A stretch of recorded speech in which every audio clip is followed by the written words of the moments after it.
Oui, bonjour. Je me présente, Hélène Paquin. Je suis présidente de Quinco et compagnie. Je suis aussi graduée de l'Université Bishop ici depuis quelques années avec un bac en marketing. On a lancé Quinco et compagnie en 1999 et je suis très heureuse de dire aujourd'hui, après 14 ans, qu'on connaît finalement le succès depuis quelques années. Et avant de démarrer en 99, j'avais aussi fait 2 tentatives de démarrage d'entreprise qui se sont avérées, disons, des expériences inestimables. Alors, je pense qu'on apprend, puis même encore aujourd'hui, on apprend constamment, puis vous pouvez tout attester de ça. Bâtir un réseau à grande échelle parce que c'est un produit commercial qui est vendu aux consommateurs. Notre marché est global. Notre objectif est vraiment de vendre partout dans le monde, plus rapidement qu'on peut. C'est une ambition qui prend beaucoup de temps. Alors, 14 ans, oui, on est rendu maintenant une portion en Europe, une portion en Amérique du Nord, aux États-Unis, Canada. Mais ça prend beaucoup de temps et beaucoup de patience. Je vous dirais, ce qui me caractérise le plus, c'est la pulsion de créer, de réinventer tout le temps, puis de s'acharner et de persévérer, parce que l'objectif qu'on veut atteindre, c'est rare que c'est sur un claquement de doigts. Alors, il faut vraiment persévérer. Si c'est dans vos cordes, l'entrepreneuriat, dites-vous que c'est une des caractéristiques premières pour devenir entrepreneur. Notre entreprise est une entreprise manufacturière dans la région de Magog qui a été démarrée par moi-même et une partenaire, Ginette Pouliot. On est toujours une très, très bonne équipe complémentaire dans le sens que moi, j'ai un côté administratif beaucoup plus développé. Le côté de Ginette était plus artistique.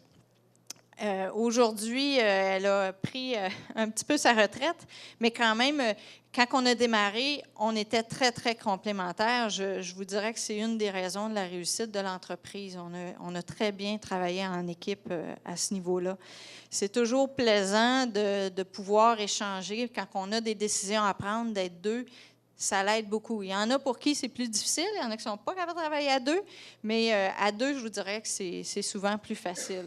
Parmi notre clientèle, c'est les plus grands détaillants au monde. Alors, on a Rona, Rona, qui est ici, représenté par Renel. Home Depot Canada, Home Hardware, BMR, Ken Supply, Home Depot aux États-Unis, Lowe's aux États-Unis aussi. On a une chaîne de magasins en France qui s'appelle Leroy Merlin. Alors, on est très, très bien représentés, du moins dans les divers pays là, que la consommation est forte. Nos produits. Le produit s'appelle Smart Tiles. Je ne sais pas s'il y en a qui nous connaissent déjà. C'est un produit qui imite la mosaïque de verre. C'est un carrelage mural autocollant.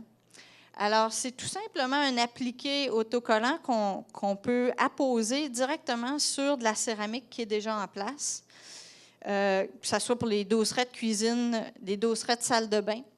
Et ce qui est le gros avantage du produit, évidemment, c'est qu'il n'y a pas de coulis, il n'y a pas de ciment. On n'a besoin d'aucun outil pour le découper. Ça se découpe soit au ciseau ou à l'exacto, tout simplement. Alors, vous n'avez plus besoin d'attendre après un poseur de céramique. Et la grande beauté, essentiellement, c'est que ça prend un après-midi pour refaire un dosseret de cuisine au complet. Alors, c'est vraiment le gros avantage. Aussi, c'est un produit qui s'applique dans diverses applications. Quand vous le voyez comme ça, c'est tout mou, c'est soft, mais un coup sur le mur, on jurerait vraiment que c'est de la mosaïque de verre. C'est très, très intéressant. C'est un produit qu'on a développé en 2000. À cette période-là, on était vraiment très, très unique sur le marché. Il n'y avait que nous qui avions ce type de produit-là. Aujourd'hui, on retrouve au moins une dizaine de produits qui ont utilisé le concept d'autocollant.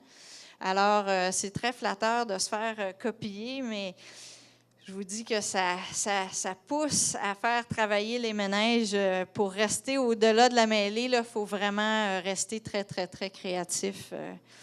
Et je pense que dans tous les domaines aujourd'hui, on a pu jouir d'un bon 3-4 ans à être tout seul sur le marché, là, mais la réalité aujourd'hui est tout autre. Smart Tiles est fabriqué ici à Magog. Les matériaux qu'on utilise sont des matériaux nord-américains. On a une portion de matériel aussi qui vient d'Europe.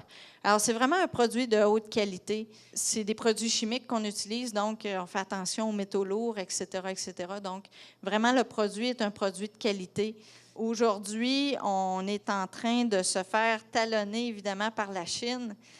C'est très dérangeant. C'est quelque chose qu'on vit présentement.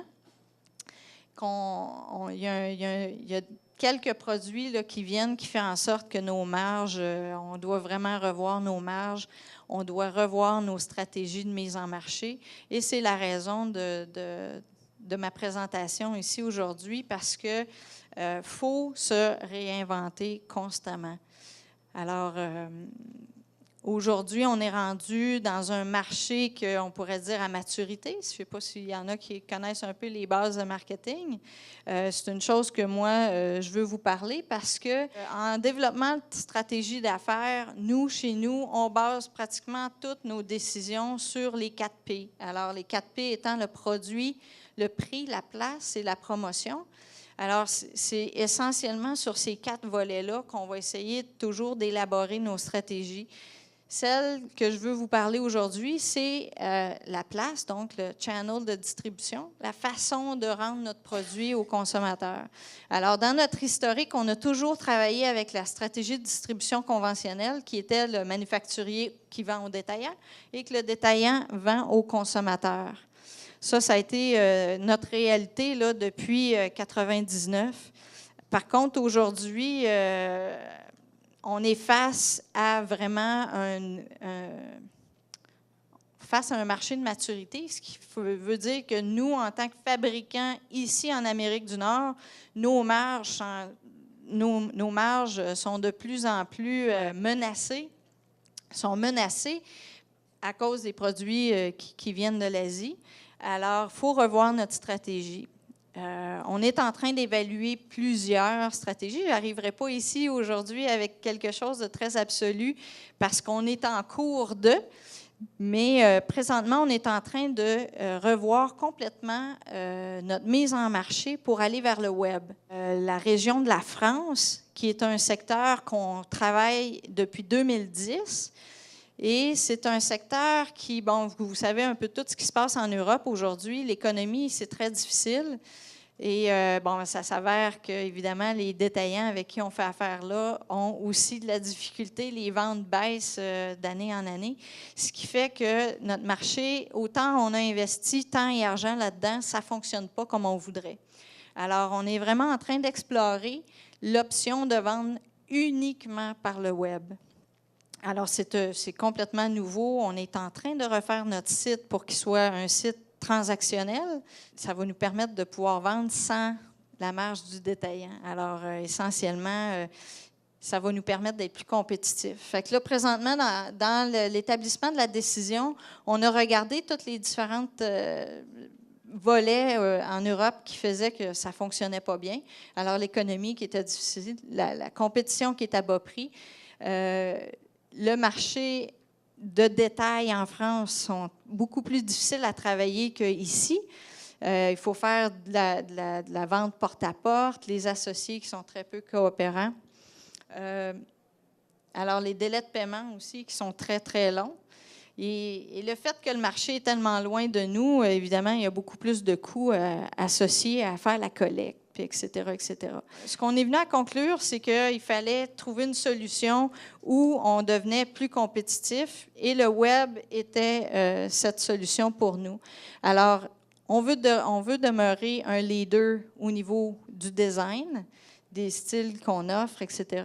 On veut garder la qualité qu'on a. On n'a pas d'intérêt à aller faire fabriquer en Chine pour l'instant, du moins. On veut rester avec la qualité de produit qu'on offre. On veut s'assurer que les produits soient facilement rejoignables par les consommateurs.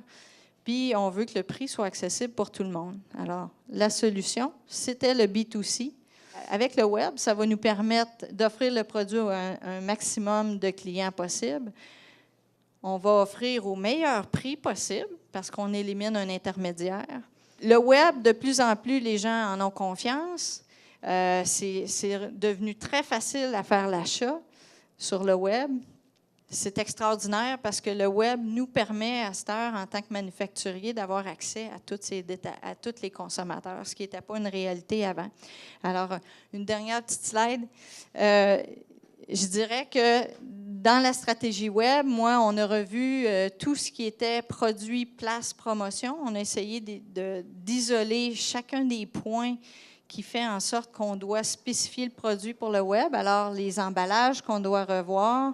Évidemment, notre produit est très léger, très facilement vendable et qu'on peut expédier via UPS, par exemple. Des échantillonnages, c'est toutes des choses qu'on doit faire par le web. Et finalement, évidemment, comme je disais, les prix, c'est ça on passe beaucoup plus directement, on élimine une marge. Mais on a pris la décision d'aller vers cette nouvelle stratégie-là. Et je ne peux pas vous donner la conclusion parce qu'on est en train de le faire, mais je pense que c'est une belle avenue pour notre entreprise dans le futur.